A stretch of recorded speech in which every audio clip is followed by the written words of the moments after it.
Boa noite para todos, sejam bem-vindos ao programa Militão e Militão desta quarta-feira. Um abraço especial para o Ricardo Moita, que inaugurou essa semana a nova unidade do Laboratório Cetel, Grupo Sabin. E é lá na Gleba Palhano, a unidade está localizada no Torre de Pietra, um edifício muito bonito, bem pertinho do Shopping Aurora. E é o primeiro laboratório de Londrina a inaugurar nessa região da cidade. E essa parceria do Ricardo Moita, né, da Cetel com o Grupo Sabin, tem dado excelentes resultados aqui para a Londrina região. A nova unidade é muito moderna, é a terceira unidade do grupo. Amanhã um bom dia para você ir na Hashimitsu. O Ateliê de Delícias Hashimitsu é a melhor doceria de Londrina. Agora com 6 lojas espalhadas pela cidade, inclusive no Shopping Catuaí. E sempre com uma linha completa de produtos irresistíveis. Venha conferir.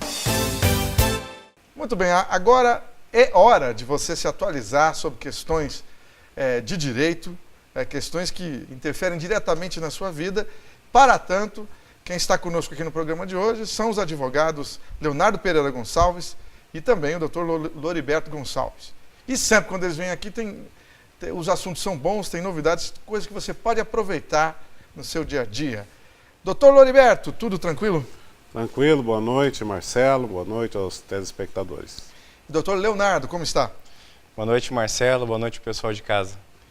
Muito bem, a nossa conversa começa com o Dr. Leonardo. Ele veio falar hoje, ele traz o seguinte tema, a reforma trabalhista, alguns comentários a respeito desse assunto que está em pauta, né, mais do que nunca agora.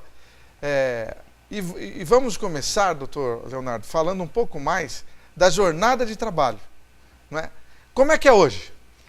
Bom, hoje a jornada de trabalho, ela pode ser de 8 horas, estendida por no máximo 2 horas, ou seja, totalizando 10 horas, 44 horas semanais, né, sem pagar hora extra, e tem que respeitar os intervalos, né, de 1 hora de intervalo e etc. E como é que pode ficar com a reforma trabalhista? Com a reforma trabalhista, que ainda não foi totalmente, ainda está em trâmite, né, no Senado, pode ficar da seguinte forma, algumas categorias hoje já prevêem esse tipo de jornada, que é de 12 horas e descansa 36. Mas isso necessita de autorização do sindicato e etc. Hoje, como pode ficar, é que isso já vai estar previsto na CLT, ou seja, qualquer categoria vai poder se enquadrar nesse tipo de jornada, trabalhando 12 horas. Muitos sindicatos e trabalhadores têm achado que isso é um retrocesso, porque vai ultrapassar o limite que já é estabelecido, né? Mas tem que ver que também tem o descanso das 36 horas, né? Isso pode ser permitido. Uma outra alteração que pode provavelmente acontecer é em relação ao intervalo, que ele pode passar de no mínimo de 1 hora para no mínimo de 30 minutos, desde que tenha uma autorização também. Eu acredito que esse possa ser um retrocesso, porque 30 minutos de intervalo é muito pouco. Imagina, por exemplo, um funcionário, um trabalhador do campo, né? Trabalho pesado. Ele só descansar 30 minutos é muito pouco para ele retornar a trabalhar, né? Isso faz mal para a saúde do trabalhador. Então, acredito que isso possa prejudicar. Além dessas alterações, a questão do banco de horas vai poder ser feito por forma escrita, individual escrita, né? O aceite do banco de horas pelo empregado, ou tácita, que também é uma forma que prejudica. Às vezes nem houve a conversa entre o trabalhador e o empregador, e ele impõe uma jornada para ele, para o trabalhador. Amanhã você não vem, assim. Então isso pode prejudicar, né? Eu acredito que a própria dinâmica da vida do trabalhador, né? E outra coisa também que até é contrário ao entendimento jurisprudencial de hoje, é que você fazer horas extras de forma recorrente, hoje a gente entende que invalida o banco de horas ou o acordo de compensação semanal, né? E isso, pela legislação nova que pode vir, não vai mais acontecer, né? Então, até um entendimento contrário ao que o Tribunal Superior do Trabalho tem tido. Multa por não registro do empregado também pode mudar? Isso é uma coisa favorável ao trabalhador, porque hoje a multa é estabelecida com o salário mínimo estadual. Então, por exemplo, se uma empresa tem lá, tem 10 funcionários e apenas 5 são registrados efetivamente, Esses outros 5, a empresa pode ser multada no valor de cada um de um salário mínimo estadual, né, pelo não registro. Essa multa, com a nova legislação, pode passar a ser no valor de R$3.000. Opa! Então, se deixar de registrar 5 funcionários, a empresa teria que pagar uma multa de R$15.000. Então, isso aumenta a questão da fiscalização, né, da pena para as empresas que estão irregulares em relação ao registro dos funcionários. Outro quesito, equiparação salarial, também vai mudar, não? Se for aprovada a reforma trabalhista? Sim, vai mudar alguma coisa. Hoje, por exemplo, se você vai entrar na Justiça do Trabalho para pedir uma equiparação salarial, primeiro você tem que comprovar qual que é o salário do empregado que você tem que equiparar, né, juntar o holerite dele, isso já é uma coisa difícil de se conseguir. Tem que demonstrar que a empresa tem um plano de carreira registrado no Ministério do Trabalho e que você tem a mesma capacidade técnica daquele empregado que você quer equiparar, né? Por exemplo, se ele fez um curso técnico, você também fez. E também tem a questão do tempo de empresa, que é de 2 anos, né? A diferença, no máximo de 2 anos. Agora, com a nova legislação, não será necessário que a empresa tenha um plano de carreira registrado no Ministério do Trabalho. Entendeu? E também o plano de carreira, progressão pode ser feita tanto por merecimento como por tempo de casa, né? Antes era só um ou outro, agora pode ser os dois também. Então isso vai dar uma facilitada para fazer a prova até e para que possa requerer a equiparação. Outra questão, e essa é muito polêmica, né? Que é a contribuição sindical, não é? Vai mudar? Vai mudar a contribuição sindical, ela vai passar a ser não obrigatória. Atualmente ela é obrigatória e o empregado é obrigado a disponibilizar um dia seu de trabalho para pagar o sindicato. Tem muita gente sendo contrário a essa mudança, né, da não obrigação do pagamento, porque diz que isso vai tirar o poder financeiro do sindicato. Só que existem muitos trabalhadores que reclamam disso daí porque às vezes o sindicato não representa da forma que deveria representar. Isso é uma questão que eu já ouvi, não estou falando se é ou se não é. Estou falando que o sindicato é necessário ter. Eu acredito que sim, porque tem que ter a negociação das convenções coletivas, quais são os direitos. Isso é importante para ter uma representatividade. Mas existem alguns sindicatos que talvez não atendam essa expectativa do trabalhador e gera até essa reclamação, né? Então acho que isso é um ganho para o trabalhador, porque é uma forma dele também buscar do sindicato um retorno daquilo que ele está dando, né? Ou seja, se não tiver um retorno, ele não pagaria a contribuição sindical. Justamente. Agora vamos conversar com o Dr. Loriberto Gonçalves, que traz o seguinte tema para nós: interdição e curatela. É interessante, preste atenção aí. Dr. Loriberto, o que é interdição? A interdição ela é aplicada àquelas pessoas que não conseguem expressar a sua vontade. Então, por exemplo, a pessoa que tem um problema um problema mental, ou uma pessoa que é dependente de tóxico, que é ébrio habitual, então essas pessoas aí podem sofrer a interdição.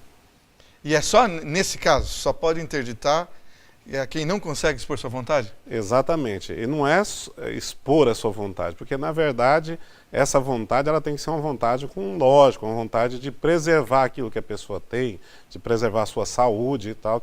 Às vezes a pessoa consome tóxico, a vontade dela é só consumir tóxico, né? Então ela vai ter vontade, mas essa vontade que tem que ser preservada. Entendi. Então, se ela tem uma vontade que está viciada, aí já não tem mais, ela pode sofrer essa interdição, que nada mais é do que restrição dos atos, de gerir os atos da sua própria vida. Entendi. E como se pode requerer a interdição? Em primeiro lugar, Marcelo, é importante destacar que só pode ser judicialmente. Então, a pessoa que vai ser interditado, alguém que efetivamente é uma pessoa próxima ou da família, vai acionar judicialmente, vai levar lá já um atestado para o juiz, vai ser marcado uma audiência, vai ser ouvido a pessoa que vai ser interditado, essa pessoa que está requerendo a interdição, e vai ser ouvido inclusive depois o Ministério Público. Então, também. E pode acontecer até de que essa interdição se transforme num processo litigioso, né? Que mais à frente eu acho que nós vamos falar sobre isso, né? Normalmente dá briga. Qual a diferença, então, doutor, entre tutor e curador?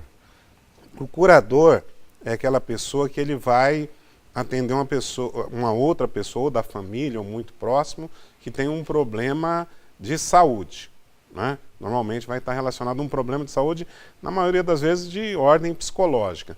E o tutor é aquela pessoa que ela vai gerir os bens, os atos, enfim, as coisas de um menor de idade que ou não está com os pais, ou os pais faleceram, enfim, esse menor não tem o contato com os pais. Então, este tutor, no caso, faria o papel do pai aí na administração dos bens desse menor. Olha, a pergunta que eu vou fazer, inclusive, eu já vi casos reais isso aqui. Doutor Alberto, uma pessoa apaixonada, ela pode sofrer uma interdição se, por exemplo, estiver sendo manipulada em prejuízo dos filhos? Normalmente o cara muito velho, né, que arruma uma namoradinha, ou vice-versa, a mulher que arruma um namoradinho, pode ser interditado? Pode. Pode, desde que se comprove, por exemplo, que, vamos supor um exemplo aqui, tanto vale, como você disse, para homem ou para mulher, né? Vamos supor que faleceu lá o esposo, 6 meses depois a esposa já está querendo casar e se casa com uma outra pessoa. E o esposo não deixou tantos valores em dinheiro, mas deixou muitos bens. Então, o que acontece? Começa o inventário e, efetivamente, a viúva vai ficar com metade desses bens. E aí ela começa a passar começa a transferir valores e os próprios bens paulatinamente em nome dessa pessoa que ela está apaixonada, que se casou. Os filhos, detectando isso, podem tomar uma providência nesse sentido, porque ela não está gerindo adequadamente os bens e pode, eventualmente, num futuro próximo, depois da pessoa amealhar tudo, simplesmente abandoná-la, né? E ela vai ficar sem valor nenhum para sobreviver. Nesse caso, e comprovando-se isso, tem que tudo ser provado judicialmente, aí realmente a pessoa, ou seja, a esposa, ou esposo, ou mulher, ou homem, pode ser interditado, sim. E se for interditado, um dos filhos aí vai administrar esses bens da mãe? Isso, normalmente é isso, desde que os filhos sejam maiores, né? Desde que sejam maiores de idade, um dos filhos é que vai administrar esses atos aí da mãe. E o curador também tem responsabilidades? O curador e o tutor também têm responsabilidades, inclusive cíveis e criminais. Ah, é? O que acontece é que, às vezes, Marcelo, a pessoa começa a administrar o que é dos outros e, depois de um tempo, acha que é dele, né? Então, infelizmente, acontece isso. Então, pode responder civil, criminalmente, está sujeito à prestação de contas. Qualquer um outro pode requerer isso, desde que veja ou perceba que está havendo algum desvio também. Não pode ter desvio. É para administrar em prol daquela pessoa. Né? Doutor Alberto, muito obrigado, grande abraço. Obrigado, Marcelo, boa noite a todos. Obrigado, doutor Leonardo. Obrigado, Marcelo, boa noite a todos. Já tem mais. A importância de dar valor à vida. É assim que a Laundry Life, serviço de assistência de enfermagem 24 horas, trabalha para atender quem necessita de cuidados e atenção. Com equipe de profissionais altamente qualificada, a Laundry Life oferece serviços em várias áreas da saúde para pacientes de todas as idades, como atendimento pós-operatório, hospitalar ou domiciliar, além de aluguel de materiais e de ambulância. Com carinho, atenção e confiança, a Laundry Life é sinônimo de conforto e qualidade de vida para o paciente e de tranquilidade para a família. Private Motel, suítes diferenciadas que combinam modernidade e sofisticação na medida exata para proporcionar prazer com muito estilo. privatemotel.com.br, PR 445, próximo ao Parque Ney Braga. O momento mais gostoso do dia pode ser a sua hora do almoço, sozinho ou com família. Na Gingin é delicioso. Vem, aqui sempre é feito na hora. Vem pra Gingin, vem agora. Gingin, então avisa logo a galera. Sabor aqui não tem fim. Cardápio recheado te espera. Que delícia é comer na Gingin. Seu momento de sabor. Private Motel, suítes diferenciadas que combinam modernidade e sofisticação na medida exata para proporcionar prazer com muito estilo. privatemotel.com.br, PR 445, próximo ao Parque Ney Braga. Estamos de volta com o programa Militão e Militão desta quarta-feira. Quero registrar aqui também que a CVC abriu uma nova loja no Shopping Aurora. Isso mesmo, mais um investimento, né, do Zé Carlos Quilice, que tem a maioria das franquias aqui no interior do Paraná, inclusive todas as de Londrina, e tem feito um excelente trabalho. Inclusive foi com essa loja nova para o Aurora, apostando no turismo, tanto o turismo nacional como internacional. O povo de Londrina viaja bastante e é bom que se tenham agências novas, com boa estrutura. É isso aí. Fique com a dica de inglês da FD English. Como dizer este, esta, estes, estas, aquele, aquelas e etc. Em português são várias opções. Em inglês é bem mais fácil, nós só temos 4. Quando algo está perto de você, no singular você diz this e no plural você diz these. A dica para a pronúncia é bem simples. This tem um som de S no final e these tem um som de I mais longo e depois tem um som de Z mais longo no final. This e these. This is my pen. These are my pens. This is my pen. These are my pens. Esta é minha caneta. Estas são minhas canetas.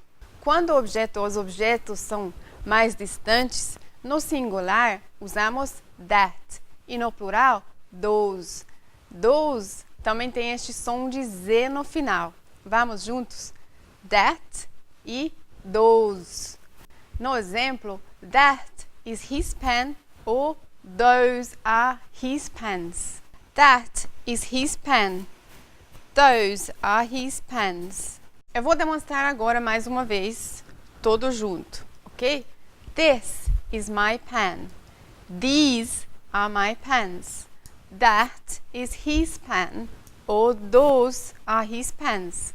Se você gostaria de praticar estas palavras ou these words, só acessar o nosso site www.fdtv.com.br. Essa foi a dica de inglês com a FDTV. E está conosco aqui o Ricardo Renault, gestor da Porter Londrina, para falar de um assunto muito interessante, que é o sistema de portaria remota. A Porter é líder nacional de tecnologia e de mercado quando se fala disso. E esse, sem dúvida, é o futuro para condomínios horizontais e verticais. Já é o presente de muitos, mas será o futuro de todos. Boa noite, Ricardo. Como vai? Tudo bem? Boa noite, Marcelo. Obrigado pelo programa e por a oportunidade de estar aqui passando para o público um pouco do que a gente tem feito, do que está acontecendo no Brasil em relação à portaria remota. O que é a portaria remota? Muita gente em casa vai perguntar, inclusive síndicos ainda podem falar, o que é isso afinal? Portaria remota foi um sistema que nós desenvolvemos já tem 6 anos, nós somos os precursores no Brasil dessa tecnologia, onde o nosso objetivo era tirar o porteiro do risco, tirar ele da portaria, onde ele podia ser rendido. Então nós desenvolvemos sistemas, junto com software, hardware, que fazem todo o atendimento que o porteiro faz no condomínio, ele faz agora à distância. Então ele fica no local seguro, sem poder ser rendido, e ele faz todos os processos. Ele abre porta, fecha a porta, abre portão, fecha portão. Para isso é necessário que tudo seja automatizado.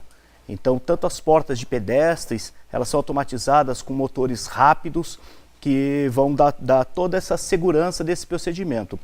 O porteiro faz o contato com o morador via celular ou via interfone. Após o morador autorizar, ele faz a abertura. Então ele identifica quem são as pessoas, passa para o morador. O morador pode estar num supermercado, ele fala pelo celular, eu quero falar com o visitante que está aí na minha portaria. Ele coloca em conferência, então esse morador conversa via conferência com a pessoa que está na portaria. Então é um sistema muito mais rápido, muito mais seguro, tudo isso é auditado e fica gravado nos nossos servidores, tanto as imagens, os comandos e a conversa de tudo isso. Para o morador entrar e sair do prédio, como é que ele faz quando o sistema porta está funcionando lá? O morador ele tem um livre acesso, ele tem um dispositivo que a gente chama de tag, ou então hoje nós temos também o QR Code via celular, é aquele código, parece um código de barra. Então o morador chega, ele passa o tag dele ou o QR Code do celular e a porta abre automaticamente para ele, ele não precisa da intervenção desse porteiro ou desse atendente nosso. Então ele tem o livre acesso. Agora, pessoas que prestam serviço ao condomínio, diaristas, empregados, essas pessoas também podem ter o tag ou o QR Code, e esse tag é habilitado nas horas e no período, os dias que esse funcionário vem a trabalhar. Supondo, uma diarista que vem segunda, quarta e sexta. Então o morador fala, olha, Ricardo, essa minha diarista só vem segunda, quarta e sexta, então o tag dela fica habilitado somente para segunda, quarta e sexta. Qualquer outro dia ou qualquer outro horário que ela queira entrar, não vai autorizar, vai dar como tentativa de invasão, aonde a gente entra em contato com o morador informando para verificar o que está acontecendo.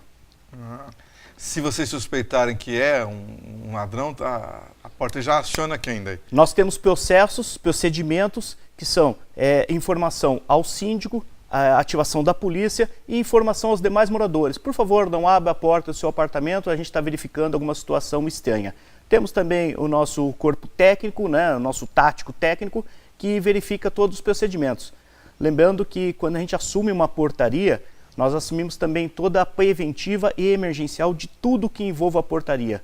Portões, portas, câmeras, CFTV, os no-breaks que vão dar suporte para tudo isso, tudo fica sobre nós. Então, no meio da noite, pifou alguma coisa, vai o nosso técnico. Não conseguiu resolver, fica um porteiro presencial nosso lá, administrando tudo aquilo para não ter nenhum problema, nenhum inconveniente para o condomínio.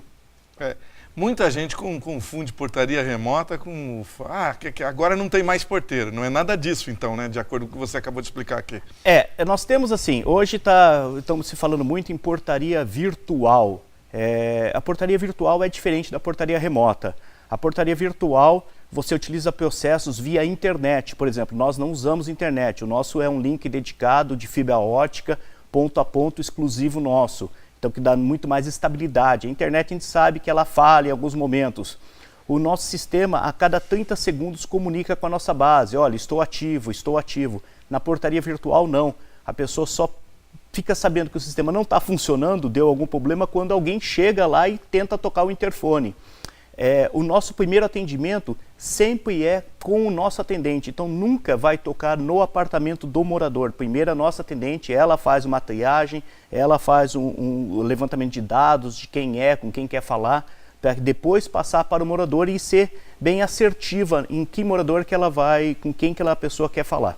Olha, bastante interessante, né? Por exemplo, a pessoa vai receber lá convidados para um jantar, para uma festa de aniversário no prédio. Como é que faz daí quando o sistema de portaria remota está instalado? Muito legal a sua pergunta. Essa é uma dúvida que muitos têm. Nós temos 3 maneiras. A pessoa pode nos ligar e aí passar a relação dos convidados. Ela pode passar um e-mail e aí fazer a relação dos convidados. E com a tecnologia do QR Code, ele dispara pelo próprio celular dele, pelo aplicativo, ele faz a lista de convidados. Esses convidados vão receber o QR Code, que vale para uma entrada e uma saída naquele determinado horário que o morador especifica do evento. E sempre que esse convidado chegar, o morador também recebe a mensagem que chegou o convidado dele. Lembrando que esse convite do QR Code também tem uma tecnologia muito legal, que ele vai com o mapa da localização. Então vamos supor, você tem um convidado que não conhece Londrina, e você vai fazer um evento no seu condomínio, você mandando para ele, automaticamente vai o mapa do Google Maps, dando a localização e o trajeto para ele chegar na sua residência. Isso é muito interessante, né? Não é brincadeira, não. Agora muita gente vai falar, isso aí tudo que ele está falando deve custar uma fortuna. Nesse aspecto, tem vantagem ou não sobre os prédios, os condomínios que contratam, que tem os porteiros lá, inclusive tem que contratar folguista, etc.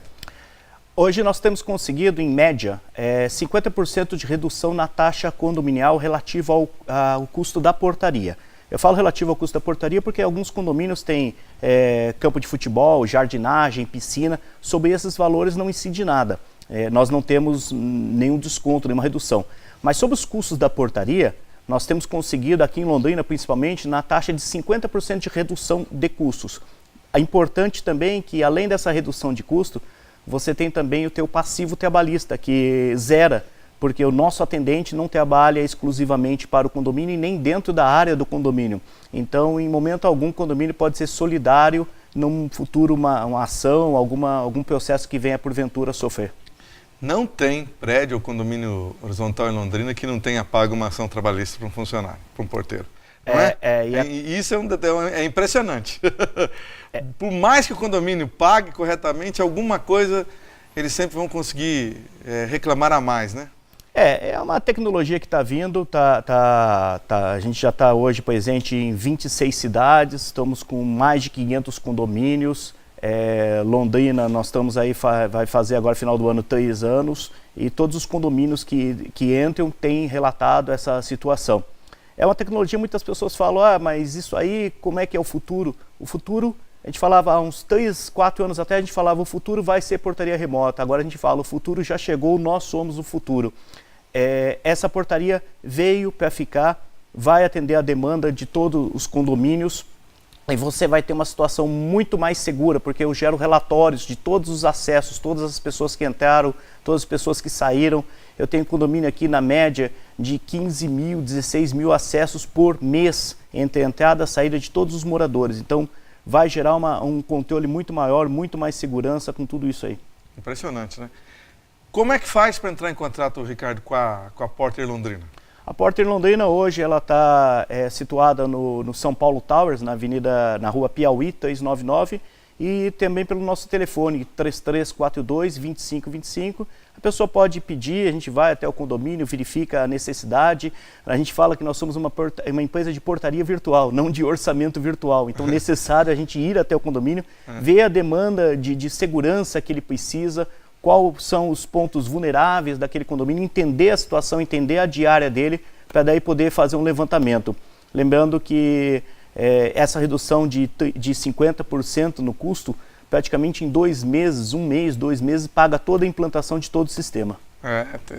Tem esse aspecto. A Porter, tem 1 minuto para terminar, mas rapidamente, a Porter, ela surgiu onde? A Porter começou em Cuiabá.